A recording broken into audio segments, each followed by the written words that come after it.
Bonjour. Alors déjà, merci d'être là. Pas trop nombreux parce que c'est notre première conférence, donc ça va être plus facile pour nous. Donc effectivement, nous on lance, là c'est notre deuxième année, on a fait une première saison test. On lance une école de ski qui fonctionne de manière un peu particulière et qui est créée déjà par trois clients parisiens, donc Marco, Benoît et moi. Et donc déjà ça c'est une des particularités, c'est que c'est la première école de ski qui est créée par des clients et pas par des moniteurs de ski. La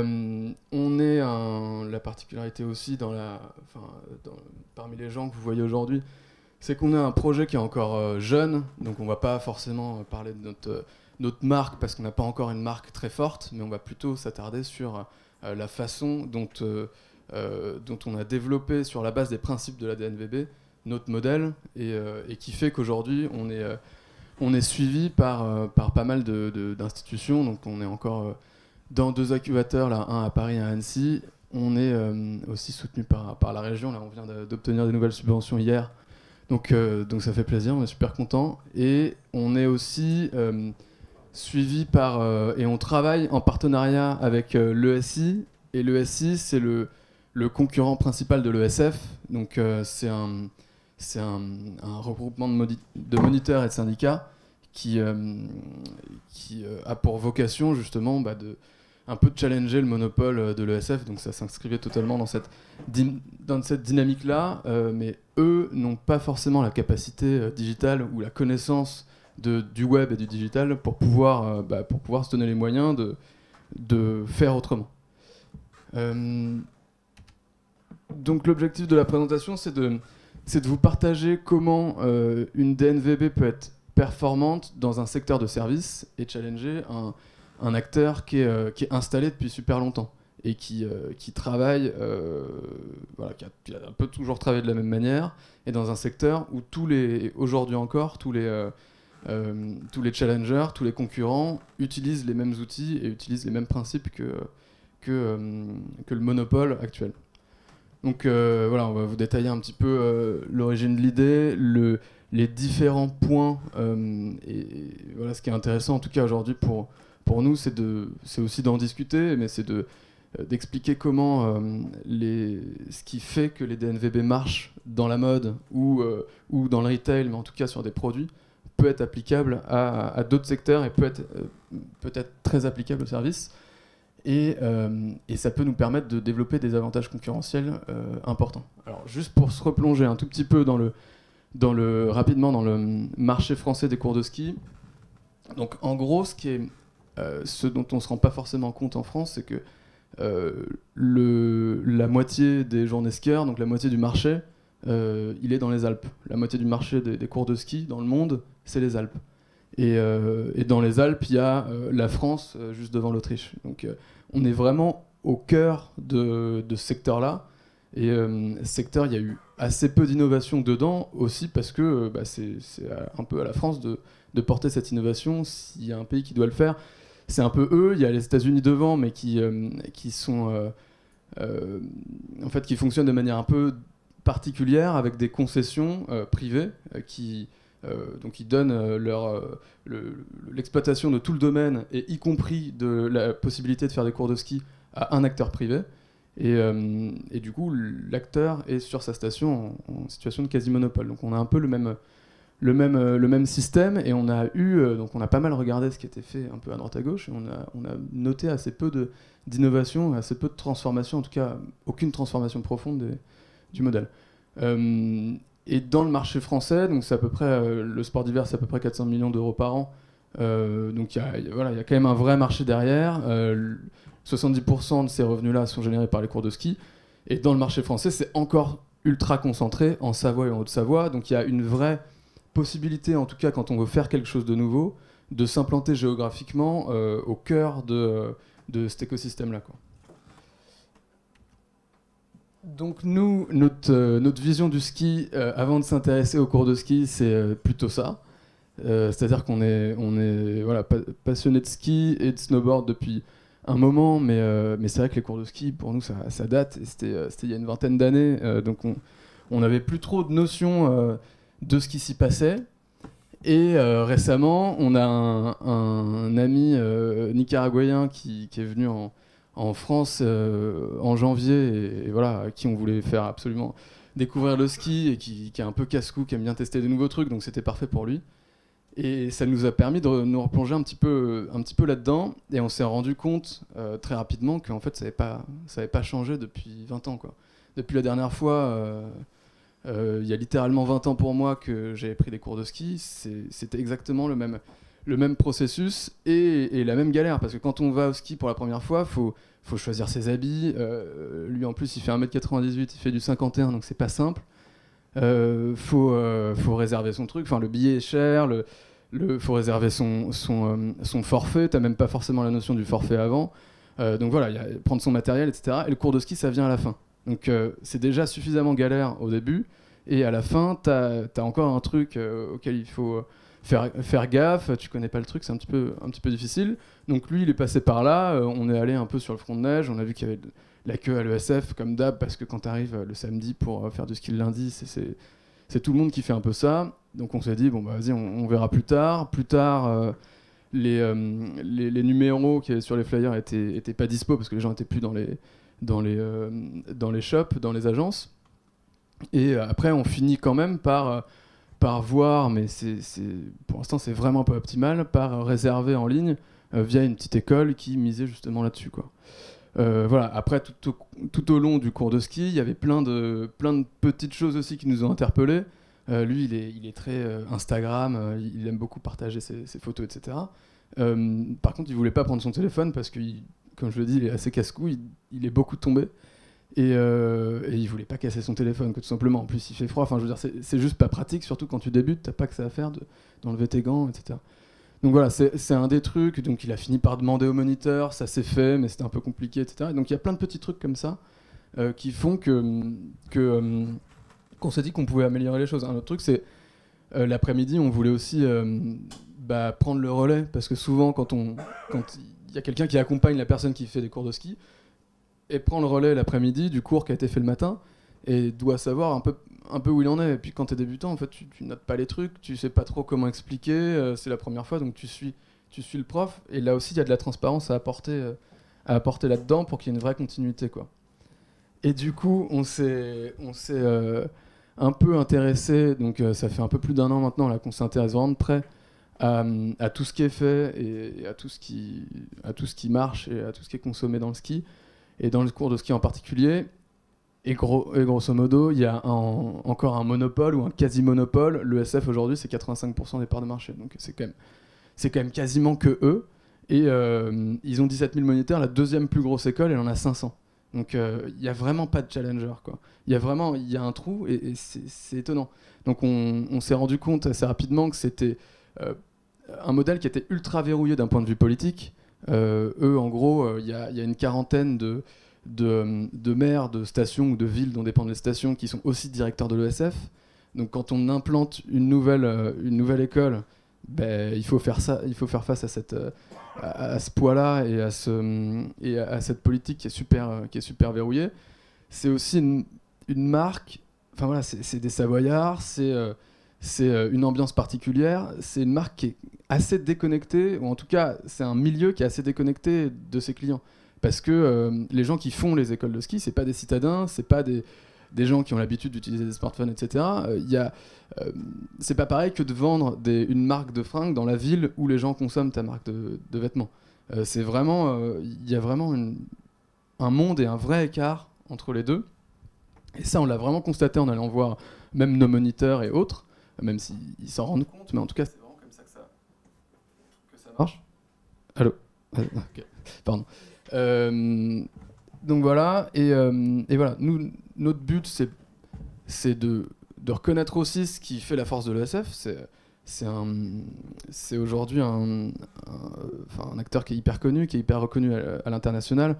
La Chine développe beaucoup ses cours de ski et ses infrastructures de ski. Ils font confiance à l'ESF parce que en fait, c'est la plus grosse c'est la plus grosse école de ski du monde. Donc il y a une vraie marque, il y a une vraie reconnaissance aussi du diplôme français, qui dépendent pas du tout d'ailleurs de l'ESF à l'international, mais en partie grâce à l'ESF. Donc c'est une vraie force, et nous on veut conserver cet aspect-là et cette force-là liée au monitorat de ski. Mais il y a une image qui est quand même vraiment vieillissante et qui est vraiment à rénover. Donc nous, pourquoi on s'inspire des DNVB qu'on a vus et pourquoi on s'inspire de tout ce qui s'écrit là-dessus, c'est que pour s'insérer dans ce monde-là, on ne peut pas utiliser les armes des acteurs traditionnels. En tout cas, on peut, mais ça va être hyper long. On n'est pas connecté au réseau local, donc c'est extrêmement difficile.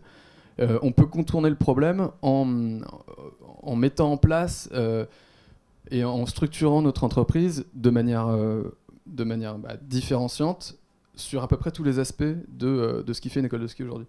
Sur l'aspect de l'acquisition online, c'est assez classique, disons, pour les DNVB. Nous, on vient du web, donc c'est par là qu'on a démarré. On s'est rendu compte que voilà, il y avait une vraie explosion du marché là-dessus et qu'il y avait quelque chose à faire. Sur l'expérience utilisateur, ça c'est hyper important. Encore une fois, on a vraiment l'impression qu'il y a des choses à améliorer et que le client qui a l'habitude de prendre son billet de train et de le scanner à la borne et qui a l'habitude de regarder le code Wi-Fi sur la plateforme Airbnb, etc., il n'a plus forcément envie d'être dans une ambiance où le cours de ski, c'est un peu la boîte noire, on ne sait pas trop ce qui s'y passe, c'est un peu compliqué à apprendre, c'est un peu le dernier truc qu'on prend. Donc il y a une vraie relation à établir de nouveau là-dessus. Et ça passe par l'expérience utilisateur. On est une DNVB, ça veut dire qu'on intègre toute la chaîne de valeur, donc on a aussi nos propres moniteurs. Et ça, c'est un enjeu fort, et je pense qui est assez différent de ce qui se passe dans les produits. C'est que dans le service, le produit, c'est le service, donc le produit, c'est le moniteur. Et il faut qu'on soit fort aussi, et il faut qu'on soit plus performant et plus transparent aussi sur notre relation moniteur. Et la dernière partie, c'est la scalabilité, parce qu'on a un modèle qui justement nous permet, comme les autres DNVB, d'aller plus vite et de s'exonérer de tout un tas de contraintes physiques qui font qu'on peut se développer rapidement.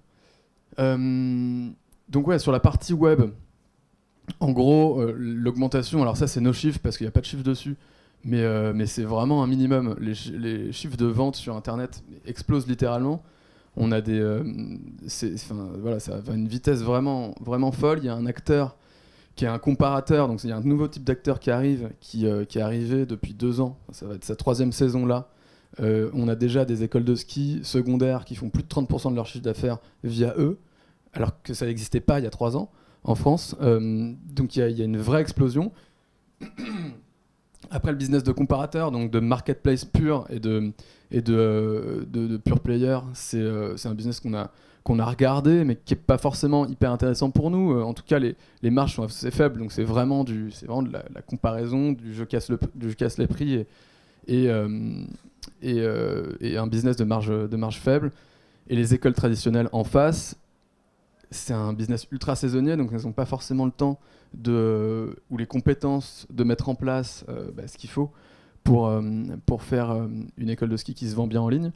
Et ils sont pas présents sur les réseaux sociaux, c'est pas leur ADN, et ils n'ont pas une grosse capacité d'investissement sur ces sujets-là parce que simplement ils gèrent une logistique qui est énorme déjà.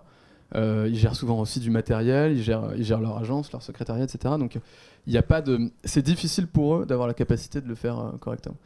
Donc nous, on est spécialiste de l'acquisition digitale au départ, donc c'est par là qu'on entre en tout cas dans le marché. On a des résultats qui sont assez, d'un certain point de vue, assez impressionnants parce que il y a très peu de concurrence en fait. On est déjà on a sorti notre nouveau site, donc on a fait un site test la saison dernière. On a sorti un nouveau site mi-août qui est live avec toutes ses fonctionnalités depuis 1 mois, et on est déjà en haute deuxième page de nos mots-clés principaux sur notre station principale. Donc parce qu'on sait faire ça et parce qu'on va chercher des liens, etc. Mais c'est pour dire que la concurrence, on vient de l'assurance auto avec Marco, dans l'assurance auto, c'est impossible de faire ça. Je veux dire, pas en ce temps-là. Il faut un nombre de liens, il faut au moins 100 fois plus de liens, il faut au moins 100 fois plus de contenu. On ne peut pas y arriver dans un secteur comme ça. Donc c'est un secteur qui est encore très peu concurrentiel, et il y a une vraie marge de progression possible, en tout cas sur la pure acquisition web. Sur donc l'expérience utilisateur, donc nous, la particularité et ce à quoi on est hyper attaché, c'est de rénover l'expérience client pendant le cours de ski. La façon dont c'est fait et le service, donc le produit, disons, en lui-même, c'est d'abord le moniteur, et ça ne changera pas. Et peu importe l'école, l'école peut communiquer sur sa pédagogie, etc. En fait, le moniteur, quand il est parti, il fait ce qu'il veut, quoi. Il a peut-être une veste, mais il n'y a pas de pédagogie particulière. Donc nous, on veut vraiment accompagner tout ce qui se passe avant et après le cours, avec un partage systématique de photos. Ça, c'est ce que je vous disais avec notre pote qui lui a l'habitude et qui attend ça. Mais c'est encore plus le cas quand tu as des parents qui ont envie de savoir un peu où sont allés les enfants, qui veulent avoir aussi des souvenirs, qui veulent aussi pouvoir faire confiance, quoi. Donc il y a aussi une notion de transparence derrière qui est hyper importante pour les clients. On veut aussi gamifier l'expérience. Ça, c'est un autre point hyper clé. La façon dont les cours de ski, et puis c'est une tendance, je veux dire, un peu générale dans l'éducation, quoi. Les cours de ski se font de manière ultra traditionnelle. Tu as un examen en fin de semaine, t'as pas spécialement de retour avant, et si tu as la note suffisante, tu obtiens ton étoile, quoi.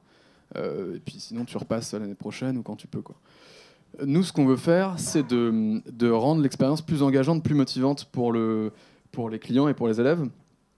Donc et ça, on le fait en distribuant des récompenses régulièrement. C'est un système super simple de badge et d'attribution super qui est pour l'instant manuel, je pense qu'il va le rester, mais qui est super rapide pour le moniteur. C'est simplement le cours se passe et ensuite il a la possibilité, en fonction du niveau, de distribuer des badges. Bravo, tu as fait telle piste que tu n'avais jamais faite. Bravo, tu as atteint tel sommet. Bravo, tu as pris tel siège, tu as découvert telle forêt. Il peut en parler ensuite. Au ski, on n'a pas grand-chose à faire parfois le soir. On a son téléphone, on n'a pas forcément son PC sur soi. Il peut ensuite partager ou ses parents peuvent partager avec lui ce qui a été fait et en parler ensuite, quoi. Et c'est le lien justement avec les accompagnants, donc les parents, les conjoints, les potes qui suivent la personne qui prend des cours, c'est de pouvoir tracer les progrès, de dire voilà où il en est, et d'expliquer ce qui a été fait. Donc voilà, pour que le cours de ski, l'apprentissage du ski se fasse de manière fluide et se fasse de manière plus efficace, quoi. Donc ça, c'est des choses qu'on a testées. Nous, on vient du web et on vient de boîtes qui sont agiles. Donc on a testé ça via des interviews. On a aussi testé ça via des messages, via des pubs. L'an dernier, on a cramé quelques budgets tests pour voir ce qui en sortait. Et ça nous est apparu comme les fonctionnalités essentielles, en tout cas, pour commencer avec un produit qui a du sens. Et puis on a après, il y a plein de possibilités. À partir du moment où on entre dans ce système-là, où les gens acceptent de télécharger leur appli pour leur semaine et d'avoir des informations supplémentaires, il y a plein de choses qu'on peut faire, mais qui sont potentiellement plus complexes. Donc voilà, globalement, le fonctionnement de l'école, c'est celui-là. Avant le cours, on transmet un maximum d'informations pour qu'il y ait une vraie transparence, que les gens soient pas perdus et qu'ils sachent à qui ils ont affaire et qu'ils connaissent le moniteur avant. Pendant le cours, on laisse le moniteur faire ce qu'il doit faire et prendre des photos en plus. Et ensuite, dans l'app, on a toutes ces récompenses-là qui viennent récompenser le cours. Et à la fin, on a ensuite un résumé. Donc au lieu d'avoir le petit papier ESF que personnellement, moi, j'ai plus du tout, alors que j'ai eu mes étoiles à l'époque, on a une petite story à la fin qui vient résumer tout ce qui a été fait, qui vient récompenser avec le niveau officiel, puisque, encore une fois, on est avec l'ESI, donc on a ce système de récompense et de niveau qui est aligné sur celui de l'ESF et qui est un principe d'État et du centre de formation d'État. Et ça permet aussi de conserver tout son historique, quoi. L'autre point qui est hyper important pour nous, c'est la relation école-moniteur. Donc ça, c'est assez particulier, encore une fois, au business de service, parce que c'est ça notre produit. Et c'est là où il faut qu'on soit meilleur et plus malin, parce que la manière habituelle dont les écoles fonctionnent, c'est mettre une veste sur le dos du moniteur et lui disent pendant toute la saison tu peux plus mettre d'autres vestes parce que sinon tu nous trahis un peu. Donc les stations, c'est assez particulier, ça fonctionne vraiment en vase clos. C'est des saisonniers qui sont là pendant 4 mois, qui souvent viennent pas en fait d'ici, qui sont de La Rochelle, de Lyon, un peu à droite à gauche. et qui se retrouvent un peu dans une famille. Et donc le côté communautaire local est ultra important pour eux. Donc ça, c'est une des difficultés pour nous, c'est d'arriver à les faire fonctionner autrement. Mais il y a un vrai aspect social, quoi. Et donc l'école propose de faire de l'acquisition client et de l'acquisition notamment sur les cours collectifs qui sont les plus rémunérateurs, pardon, en l'échange d'un engagement sur la saison du moniteur. Donc nous, on veut se positionner un peu différemment en proposant, parce qu'on n'a pas de frais fixes ou peu, et parce qu'on n'a pas de local physique notamment, des rémunérations qui sont plus attractives pour les moniteurs. La commission, au-delà de 30% en moyenne pour les écoles, et va être autour de 15% pour nous, voire moins. Et on peut quand même, parce qu'on est une école de ski, organiser des cours collectifs, et c'est les cours les plus rémunérateurs, parce que même si c'est 4 fois moins cher, comme il y a 8 fois plus d'élèves dans le cours, c'est les cours qui sont les plus rémunérateurs. Quand on est une association d'indépendants, c'est difficile à faire, on n'a pas suffisamment on n'a pas l'image pour le faire, et on n'a pas suffisamment de toute façon d'indépendants, de moniteurs pour le faire. Donc il y a une vraie notion d'atteindre une taille critique pour être capable de vendre comme une école, et de garder des frais relativement faibles pour pouvoir proposer une rémunération qui est attractive pour le moniteur.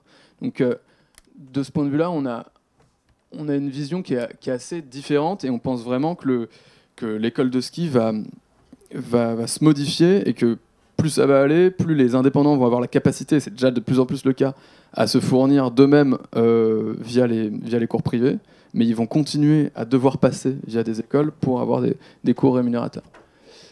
Voilà, et le dernier point, c'est la flexibilité et la scalabilité. En gros, nous, on a quasiment plus de barrières à l'entrée d'une nouvelle station, parce qu'une nouvelle station, et la principale barrière, c'est le local physique, qu'il faut encore une fois démarcher auprès de quelqu'un qui est peut-être directeur de l'école concurrente et qui n'a pas du tout envie de vous voir sur son terrain de jeu, parce que le front de neige, il est petit, il est très cher, et voilà, et parce que de toute façon, quand on a acheté ça, ou quand on a loué ça très cher, il faut qu'on fasse une très grosse saison. Donc on est obligé directement d'arriver avec une quinzaine, une vingtaine de moniteurs. Donc c'est très difficile de passer le cap. Nous, on a un modèle qui nous permet d'être plus flexible, de fonctionner avec 4-5 moniteurs minimum, et d'arriver même sans local physique, et puis même sans forcément se signaler là-dessus. Donc voilà, en conclusion, les points qui font que les principes de base, en tout cas de la DNVB, peuvent permettre de contourner un petit peu ce système-là et de développer des avantages concurrentiels forts. C'est d'abord que ça permet de nous développer beaucoup plus vite. Comme toutes les autres DNVB, on est beaucoup plus agile. On n'a pas aussi cette historique de marque qui nous permet de aussi créer la marque qui convient aux clients. Ça permet d'aller plus loin que le e-commerce traditionnel. Le système de comparateur est un peu évident, et commence à fonctionner. Mais si on veut vraiment rénover la façon dont les cours de ski sont faits, il faut aller plus loin et il faut intégrer toute la chaîne de valeur. Ça permet aussi d'améliorer l'expérience et la connaissance client en profondeur. Un des gros enjeux qu'on va avoir, c'est la fidélisation des clients et la création d'une marque qui accroche vraiment les clients, et que les gens se rendent compte que il n'y a pas que l'ESF, il n'y a pas que un peu ce mastodonte qui n'a pas énormément évolué parce qu'il n'a pas forcément besoin de le faire, mais qu'on peut vraiment prendre en compte leurs besoins, et c'est aussi proposer des meilleures conditions pour le fournisseur du service, donc c'est l'équivalent de notre nouveau produit, et c'est le faire là aussi de manière positive, en se disant que la manière traditionnelle qui arrange bien les écoles et pas forcément celle qui arrange les moniteurs. Et si on veut respecter le statut d'indépendant du moniteur, le statut qu'ont tous les moniteurs, il faut aussi leur donner la possibilité d'avoir de la flexibilité, et pas forcément les enfermer dans une communauté locale qui est socialement dont il est socialement un peu difficile de s'échapper. Voilà, je termine. Merci beaucoup.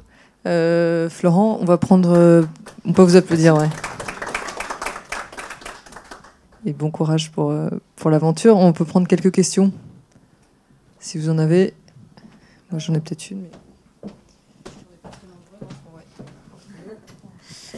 Moi, ce que j'aimerais savoir, c'est bon, l'idée est géniale, hein, bravo pour tout ce que vous avez fait.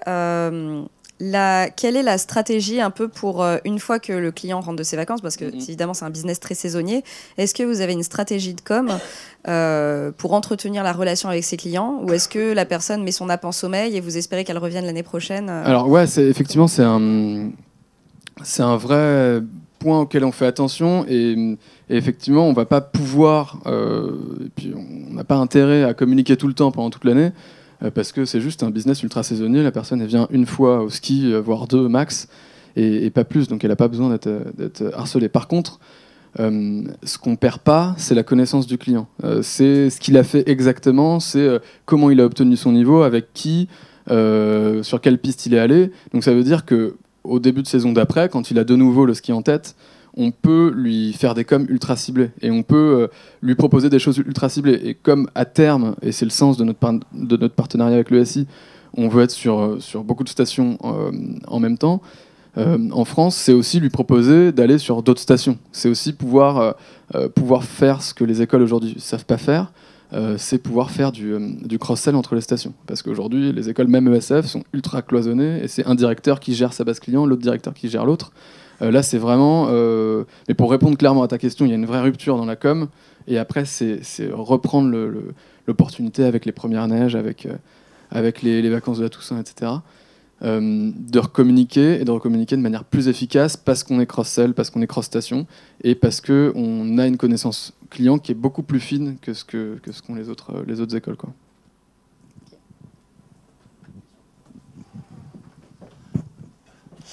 Merci pour la présentation. Si j'ai bien compris, tu bloques les moniteurs avant de prendre des clients. Pourquoi est-ce que vous n'êtes pas sur un modèle de plateforme comme Ornicar, par exemple, qui est le modèle qui ressemble, je pense, le plus et que tout le monde connaît? Ouais. Alors, il y a ça aurait pu être possible et c'est une piste qu'on a explorée l'an dernier quand on s'est dit qu'on voulait faire un comparateur et ensuite qu'on voulait aller un peu plus loin. Par contre, c'est super compliqué à mettre en place parce qu'il y a peu de moniteurs par rapport à l'offre, notamment en très haute saison. Dans la saison, il y a 6 semaines, ou voire 8 semaines, de gros pics. Donc sur 20 semaines, tu as une partie où c'est hyper facile de trouver des moniteurs et où ce modèle serait totalement applicable parce que tu amènes des clients et le moniteur peut les prendre au dernier moment et ça se passe bien. Mais sur ces grosses semaines de pic qui sont les semaines où tu fais le plus de chiffre d'affaires et qui sont les semaines de vacances scolaires où tu fais des cours qui sont très rémunérateurs, qui sont des cours collectifs, ils sont déjà tous bookés. Parce que même si tu leur donnes 90% ouais. Et pas juste 70% de... Ouais, et même si on les sécurise à l'avance en leur proposant un minimum garanti qui est relativement attractif. Parce que c'est tellement facile pour eux, ils sont tellement demandés et ils ont tellement déjà en plus d'accords, mais même à terme, ils peuvent pas prendre de risques pendant ces semaines-là. Ils travaillent 20 semaines par an, ils travaillent bien 8 semaines par an, ils veulent prendre aucun risque, ils veulent se sécuriser en avant-saison. Donc en novembre, ils savent déjà tous où ils vont travailler pendant ces 8 semaines, ou quasiment tous. Donc c'est très peu fluide à ce moment-là, et on est obligé de les booker en avance. Alors peut-être qu'à terme, ce sera plus le cas, et qu'à terme, le marché sera suffisamment fluidifié pour que ce soit plus le cas. Mais aujourd'hui, c'est pas possible de faire autrement, quoi. Mais par contre, on peut les sécuriser que sur certaines semaines, les semaines qui nous intéressent, et c'est un peu notre vision où je vous dis, pour nous, l'école de ski, ça va être surtout du collectif en grosse période, et le reste du temps, il y aura des plateformes justement pour fluidifier ces échanges-là. On sécurise juste des moniteurs sur ces grosses semaines-là, et on a un modèle qui ressemble beaucoup plus à celui d'Ornicar justement sur les autres semaines. Donc c'est un peu... Et puis à un moment, tu pourras leur demander de se bloquer les grosses semaines pour toi si tu les fais bosser les petites semaines. Ouais, exactement. C'est un autre modèle qu'on propose. Effectivement, c'est de dire tu nous bloques 4 semaines, 2 pendant les grosses semaines et 2 en basse saison, comme ça ça équilibre tes revenus. Et aujourd'hui, pour pouvoir pénétrer le marché, on est obligé de leur proposer des minimums garantis en leur disant ok, on prend le risque sur ces semaines-là, on sait qu'on va vendre, on fait pas des gros volumes, en tout cas on n'a pas un gros volume de moniteurs, donc on prend le risque pour l'instant. Mais effectivement, à terme, ça serait bien que ça évolue pour nous, quoi. Donc on verra comment ça se passe.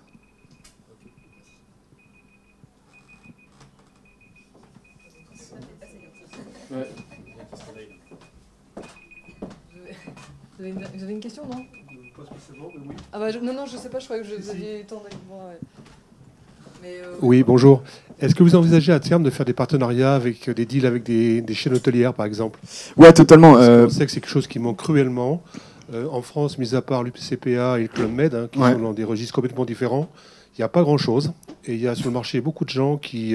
on parle du ski, mais on parle aussi de l'après-ski, qui veulent des packages. Et je pense que ça aiderait. Et, à mon avis, il y a des deals à faire là-dessus. C'est clair, ça c'est un super gros enjeu. Pas pour tout de suite, parce qu'on a d'autres choses à démontrer avant. Mais à terme, le fait de... Je disais, le cours de ski, c'est le dernier truc qu'on prend une fois qu'on a réservé son forfait, son matériel, son hébergement, son billet de train, etc. Donc il y a un vrai enjeu déjà de réservation pour pouvoir anticiper pour nous, pour pouvoir réserver plus tôt avec des packages, et de simplification de l'offre pour les clients. Donc effectivement, il y a une vraie attente là-dessus. Aujourd'hui, les marques sont assez éclatées parce qu'elles ne se parlent pas beaucoup et parce qu'elles n'ont pas forcément d'affinité. Mais ouais, c'est clairement le passer même par des tours opérateurs qui packagent tout, ou par des chaînes hôtelières qui font des offres où le client n'a pas à se prendre la tête à chercher la bonne école au bon moment, etc. C'est carrément la cible, quoi. Pour l'instant, c'est trop tôt pour nous pour se mettre sur ce terrain-là, mais c'est totalement la cible. Merci beaucoup, Florent. Merci. Palache pour les bâtons.